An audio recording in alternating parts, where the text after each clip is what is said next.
Le président sortant, Denis Sassou Nguesso, a été réélu dès le premier tour de l'élection présidentielle du 15 mars 2026 avec 94,82% des voix, selon les résultats provisoires annoncés cette semaine par le ministère de l'Intérieur. Âgé de 82 ans, Denis Sassou Nguesso entame ainsi un 5e mandat consécutif, prolongeant une longévité au pouvoir de plus de 40 décennies, entamée en 1979 et interrompue brièvement dans les années 1990. Le scrutin s'est tenu dans un contexte politique tendu, marqué par le boycott de plusieurs partis d'opposition, l'absence de figures majeures, ainsi que par une coupure d'Internet le jour du vote, suscitant des interrogations sur la transparence du processus.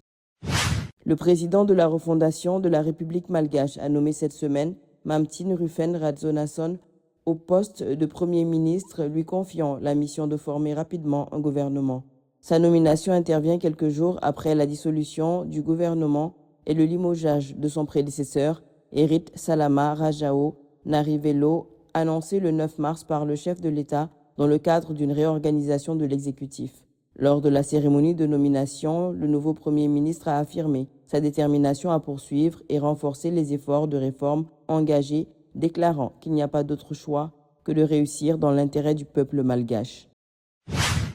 Cette semaine, le jury d'appel de la CAF, la Confédération africaine de football, a décidé de déclarer l'équipe nationale du Sénégal forfait avec une victoire 3-0 attribuée au Maroc en application de l'article 84 du règlement de la compétition. La décision fait suite à l'appel introduit par la Fédération royale marocaine de football qui contestait le premier jugement rendu fin janvier 2026 par le jury disciplinaire de la CAF. La Fédération sénégalaise de football a qualifié d'inique le retrait de son titre de la Coupe d'Afrique des Nations au profit du Maroc et annoncé qu'elle allait faire appel devant le tribunal arbitral du sport.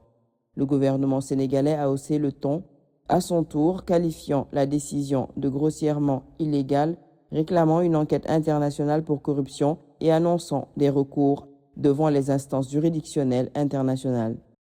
Le président de la CAF, la Confédération africaine de football, Patrice Motsepe, a affirmé cette semaine qu'aucun pays d'Afrique n'était traité de manière préférentielle et a loué l'indépendance des instances disciplinaires de la CAF après la décision rendue mardi de retirer sur tapis vert le titre de champion d'Afrique 2025 au Sénégal au profit du Maroc. Dans sa déclaration, le patron de la CAF a souligné le droit du Sénégal de faire appel, tout en exprimant son soutien au droit des pays africains de saisir le tribunal arbitral du sport. Le Sud-Africain a assuré que la CAF respecterait la décision prise au plus haut niveau. Tout en exprimant son soutien au droit des pays africains de saisir le tribunal arbitral du sport, le Sud-Africain a assuré que la CAF respecterait la décision prise au plus haut niveau.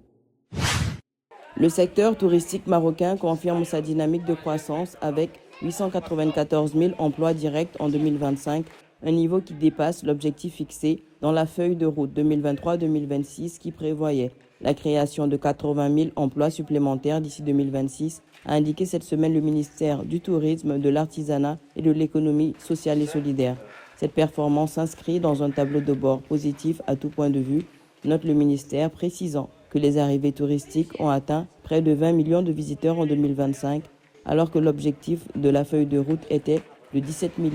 500 000 personnes pour 2026.